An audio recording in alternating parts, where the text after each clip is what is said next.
जोनोम होजेनदोंमोन बै समाव जों सानस'नो हायाखैमोन बर' रायजोआ सोरबाया गिदोंमोन सोरबाया सोमोनांदोंमोन मा संगठनलाय नाथाय दिनै साफ्रोमबो बर'आ बुङो जे एनडिएफबि गैयामोनबा national democratic front of Boroland गैयामोनब्ला दिनै 32 बोसोर 32 बोसोर गैयामोनब्ला बर'आ दिनै मालाबानो गुबुनजों गादब जानानै नासय जानानै गाख्रेब जानानै दिनै गैया जागौमोन जों दिनै बेबायदि खर' दैखांना थांनानै थानो हानाय नङामोन दिनै डिआर नाब्लानि दाया मा डिआर नाब्लानि दाया जाबाय गावनि हारिखौ गावनिख्रुइ बांसिन मोजां मोननायानो बिथांनि दाय दिनै डिआर नाब्लानि दाया मा गावनि हारिखौ रैखाथि होनो नाजानायानो दिनै डिआर नाब्लानि दाय दिनै डिआर नाब्लानि दाया मा सुथुरनि आखाइनिफ्राय गावनि हारिखौ बासायनाय गावनि बिमा बिफा बिबै बिबौ होलांनाय हाखौ रैखाथि होनो नाजानाय बे साननायानो दिनै डिआर नाब्लानि दाय अब्ला जों बे दायखौ डिआर नाब्लानि दाय होनगोन नामा बर' रायजो हिसाबै जों बुङा दिनै गासैबो डिआर नाब्ला बादि सेक्रिफाइस खालामनो हाया नाथाय बिथांजों समान सेक्रिफाइस खालामनाय गैया होननानैबा बुङा बिथांनिफ्राय बांसिन नागार सारनाय हारिनि थाखाय मानसिबो जोंनि गेजेराव दं दा बिथांमोननि गेजेराव डिआर नाब्लायाबो सासे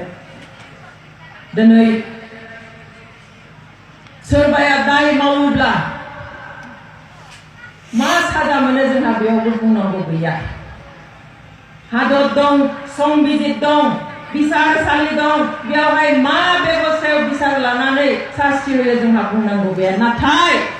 जों दिनै एनडिएफबिनि बेलायाव खालामनाय बिसाराव जों दिनै मानो खर' दैखांना बुंनो हादों गुवाहाटियाव थांनानै मानो होख्रावनो हादों गुवाहाटिनि बिखायाव मानो जोङो एनडिएफबि लं लिभ डिआर नाब्ला लं लिभ होननानै मानो बुंनो हानाय मानो सासेबो पुलिसा जोंनि देहायाव आखाइ होनो हायासै मानि थाखाय बिकज दे आर रं बिथांमोना गोरोन्थि इनाय जामारदों जाय इनायखौ बुंनायनि थाखाय दिनै हारसाफोरनि खुनु मोनसे संगठना बे साजा होनायाव मोजां जादों होननानै मोनसेबो संगठना दिनै बुंनो हायाखै मानि थाखाय बिकज इट इज इनजास्टिस बैखौबो जामारदों दिनै गुबुनाबो लाजिदों मानो बिदि खालामखो मानो गुबुनखौ खालामाखै जोंबो बेखौनो बुंदों जों बुङाखैमोन एनडिएफबिआ माबा दाय मावदोंब्ला हारि सिबिनायनि नामाव दाय मावदोंब्ला बिसार दाखालाम होननानै जों मालाबाबो बुङाखै बिथांमोनखौ साजा होनाङा होननानै जों मालाबाबो बुङाखै फार्स्ट ट्रेकखौ जेब्ला लाबोदोंमोन 2017 मायथाइनि नभेम्बरनि लास्ट उइकआव जेब्ला फोसावदोंमोन जों बुङाखै जों रायजो राजाया ओंखारनानै बुंनो हागौमोन जे फार्स्ट ट्रेकआव दाहो बिसार दाखालाम जों सानदोंमोन बिथांमोनखौ जेरैहाय फार्स्ट ट्रेकआव लाबोनानै ट्रायल खालामदों बिसार खालामदों बेबादिनो गुबुन हाथियार लानाय संगठनफोर जेरै आलफाफोर बायदि संगठनफोरबो एखे रोखोमनि बिसार होगोन होननानै साननानै जों जेबो बुङाखैमोन नाथाय जों दिनै सिरि थायोब्ला जों मूर्खामि खालामनाय जागोन जोंहा गोरोन्थि जागोन जायनि थाखाय जों बेयाव जाजमेन्ट होनाय लोगो लोगो जोङो बुंनो हादों लामा मोनदों खारन जोंखौ इनायै बिमा बाथौनि नोजोरजों नायदों दिनै बिथांनि बेरेखा जेबो फोरमान मोनाखै कर्टआ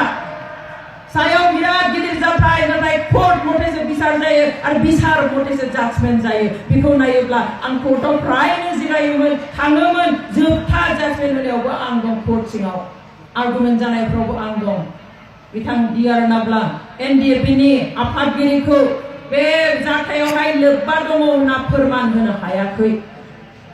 आनखि बिथाङा जे एनडिएफबिनि चेयारमेन बेखौबो मोजाङै फोरमान होनो हायाखै गांसे लाइजाम जाय लाइजामा फट'स्टेट जेखौ कोर्टआ नाजावनोनो हाया बेबायदि मोनसे लेखाखौ लानानैसो बिथांखौ एनडिएफबिनि चेयारमेन होनना फोरमान खालामनानै एनडिएफबिआ बेन संगठन बेयावहाय हाथियार लानानै सोमावग्रा संगठन बेयावहाय साजा होनांगौ होननानै बिथांखौ संगठननि मुरब्बी प्रेसिडेन्ट आफादगिरि बेवहाय संगठना जा खामानि मावो जा जाथाय खालामो बिनि बिबानखौ आफादगिरियानो साजाखौबो लानांगोन होननानै बिथांनो बे साजाखौ होनाय जादों अब्ला अब्ला दिनै बयबो मुं लादों आलफानि मुं आलफाया गावसोरनि लेखायावनो बुंनानै लानाय स्वाधीनता होनाय लेखायाव जों 22,000 मानसि बुथारबाय होननानै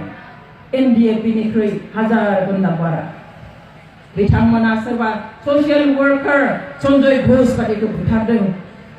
दौलत सिंह नेगिमोन बादि SP खौ बुथारदों गिदिर सांबादिक कमला सैकियामोन बादिखौ बुथारदों असमिया MP मानवेन्द्र शर्मामोन बादिखौ बुथारदों सोरखौ बुथाराखै बुंलांबाय 2004 मायथाइयाव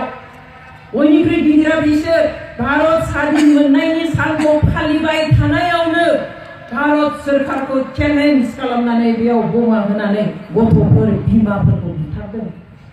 बेथ' बे नै दाख्लैहालागैनो हिन्दी राव रायग्रा मानसि नुबानो गावथारनाया सोलिगासिनो दङ अब्ला बेफोरबायदि बिथांमोननि मावथिफ्रा जिखिनि इनाय खामानि मावदों बिनि साजाखौ मानो बिथांमोननि आफादगिरि अरबिन्द राजफ्रानो मानो होनाय जायाखै जोंनि सोंनाया बिसोर आरो जों बे सोंनायनि फिननायखौ जोङो आलफानिफ्राय नागिराखै এই যে আমাৰ মাজত বৈষম্য চলি আছে এই বৈষম্য চলি থকাৰ উত্তৰ আমি আলফাৰ পৰা বিচৰা নাই আমি চৰকাৰৰ পৰা বিচাৰিছো আমি প্ৰশাসনৰ পৰা বিচাৰিছো যিসকলে এই বৈষম্য কৰি আছে আজি যদি ডিআর নাবলা রঞ্জন দৈমাৰী যদি NDAP কেৱল সভাপতি হোৱাৰ কাৰণেই যদি